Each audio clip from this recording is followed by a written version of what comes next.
Okeylah Kak, jom kita tengok dia punya hasil sama-sama ya. Ini saya pakai sabun biasa dulu Kak Okey, saya sesental macam ni. Okey. Saya cuci Kak Kak tengok dia punya hasil macam mana. Nampak tak?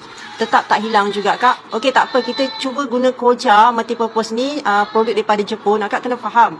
Dia ni membersih dapur-dapur yang berminyak, mengilatkan steel, sinki, mozaik ya.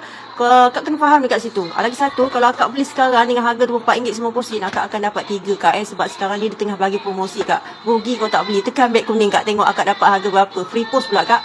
Okey, lepas tu akak tengok. Selepas saya spray tadi tu. Nampak? Senang je Kak. Kerak yang lembut tu senang sangat nak hilangnya, nampak? Dan dia mengilatkan periuk saya tu. Nampak? Kalau kerak yang kerah tu, akak kena pakai beruh dawai Kak. Senang sikit. Senang sikit berbanding pakai sabun biasa, memang tak sama Kak. Jauh beza Kak. Nampak tak hasil ni Kak?